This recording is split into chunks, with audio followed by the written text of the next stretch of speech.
Every absurdity has a champion to defend it.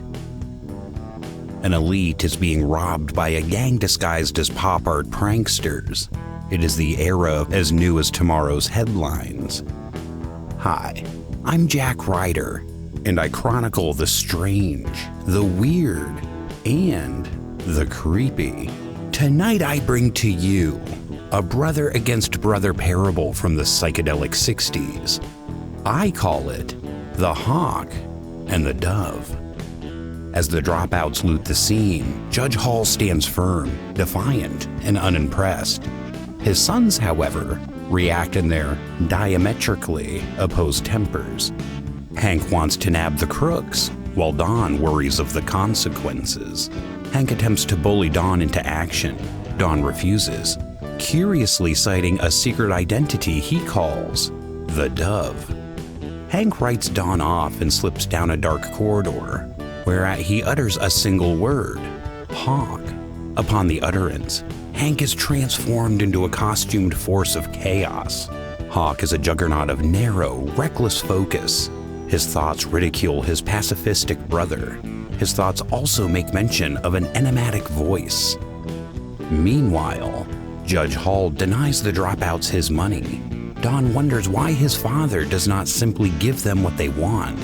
That would avoid any escalation.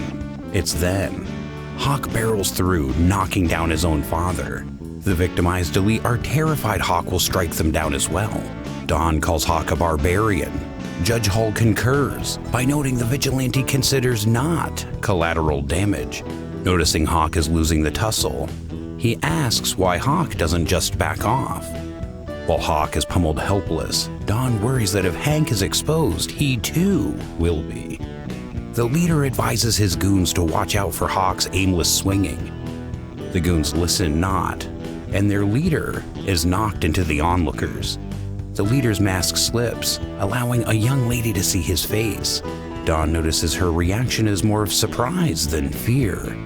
Amid oncoming police sirens, the dropouts flee. Hawk pursues to land blows. The annoyed gang pauses to triple team Hawk, rendering him disoriented. Don anxiously hopes Hawk reorients before the police arrest him. Judge Hall guides the police inside. Hawk shakes off his dizziness and slips away to revert to Hank Hall. Don scolds Hank. If Hank wasn't his brother, Don would have turned him in himself. But an unmasking would have ruined their father. Although Don rebuked violence, he demands Hank exclude himself from further escapades. Outside, Judge Hall addresses the media. He criticizes the press for assuming without evidence that the dropouts are college students. Furthermore, he condemns Hawk's recklessness. He cites Hank's injuries as proof. Don teases their father is right. Hawk is indeed responsible for Hank's bruises. Hank demands Don to run and hide. Again. On their way home, Hank criticizes his father's judgment of Hawk. Don counters. If Hawk had not intervened, the only damage would have been stolen money. Ever the judge, Mr. Hall cites the pros and cons. Should Don allow someone to take from him? As Hank gloats, Judge Hall interrupts to correct his logic too. Society must be governed by objective laws, and humans by objective principles. How came these polar opposites to be possessors of powers beyond mere mortals?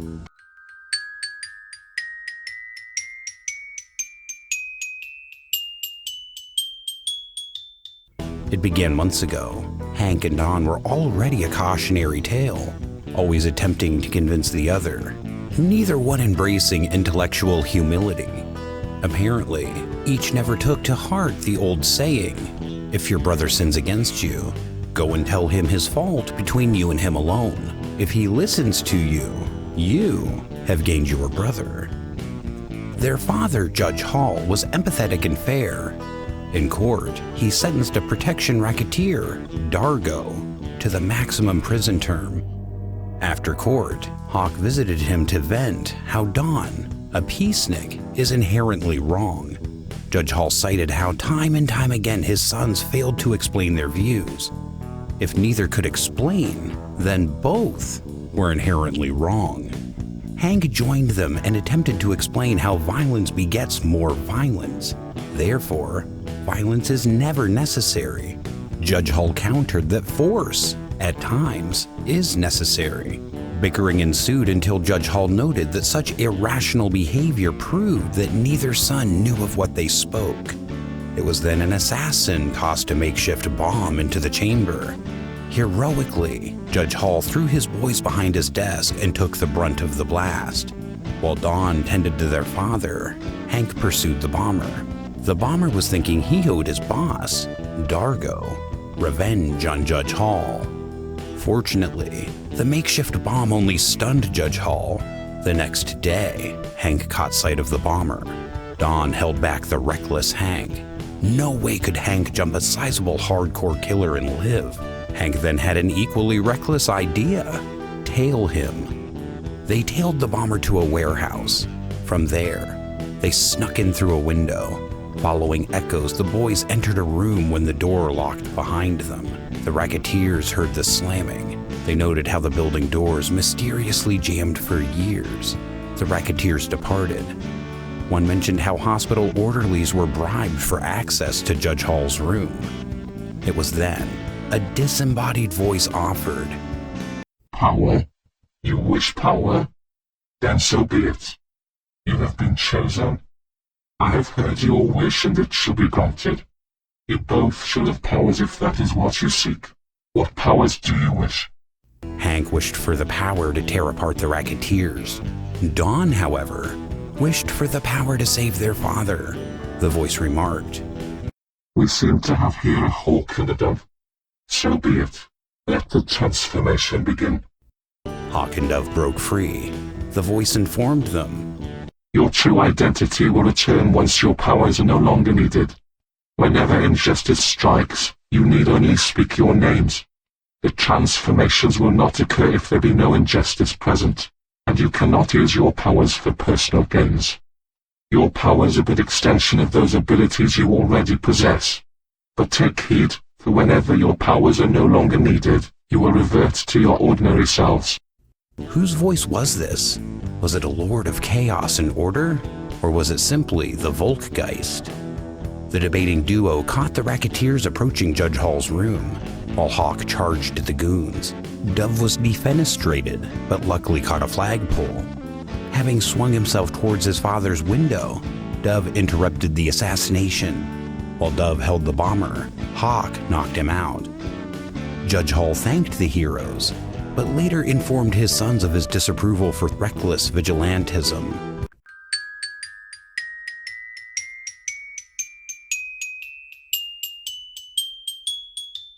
Present day, Judge Hall upholds his stance on Hawk till he can be proven wrong. Meanwhile, Don gloats over the newspaper's scathing opinion of Hawk. Days pass. Hank pushes his body so it will be amplified when in Hawk mode. That night, the leader declares he will avenge himself for being banned from Elmond University. His gang will soon be rich and exiting the jerkwater town. As the gang breaks into an exhibit, the leader reminds them to mimic college kids. They utilize a forgotten stairwell to reach a door able to open only from their side. There, they will wait until only a few witnesses remain. Dawn arrives to the exhibit. The dropouts then seize the room and abscond with some art. Don refuses to weaken his will. He will not indulge in conflict. The dropouts, well, drop out of sight. Afterward, students outside fear police will suspect them all. Hank boasts he would have stopped the dropouts if he had been there. Don worries that if the dropouts are indeed students, the police will then target the student body. It is then a college boy asks Don, a high schooler and seemingly impartial, his thoughts. Don then notices the lady from the earlier heist. He asks the college boy who she is. He says she is Rita Watkins. Hank arrives and asks Don to catch him up. Don insults him and departs to pursue Rita. Why, asks Don, did the dropouts have to strike while he was around?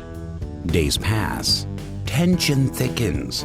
Hawk combs the streets for a glimpse of the colorful crooks. Rita continues to agonize in her bind. Later, Hank sneaks out, informing Don he found dropout costumes in a barn. He's going to go on a stakeout. Don is left to a stupor of worrisome indecision. Finally, he decides to take action. He tracks down Rita, who reveals the dropout leader is her ex-boyfriend, Alan. He likely keeps a hideout in his barn on Apple Road. Panicked, Dove races towards the barn. He arrives just in time. Hawk is again losing a fight. Alan tries to unmask Hawk, but the mask will not loosen. It behaves like a second skin. Dove announces his dive into action. Hawk scolds Dove for losing the edge of surprise. Dove tells Hawk to rest while he combats the dropouts. Hawk refuses, and the subsequent bickering enables the dropouts to land blows. Standing by his decision, Dove keeps up. He trips, flips, and blocks his opponent. The dropout assumes Dove is trying to tire him, making him easy pickings for Hawk. However, Dove just doesn't want to become Hawk. Speaking of whom, the angry Avenger demands his brother go home. Dove refuses, fighting his own way. Dove spies a rope and ties up his opponent. Hawk then punches out the last goon. And that closes the case. Dove notices Rita likely called the arriving police. Pleased with himself, Dove states he helped both her and Hawk. His brother screams Dove was no help at all, and they bicker all the way home. And while getting ready for bedtime too. It is then their annoyed father asks if they want to thrash it out now or tomorrow. Unlikely, they agree on tomorrow, but not without more than a few traditional insults. You have survived the madness of Steve Ditko, but will you survive sanity?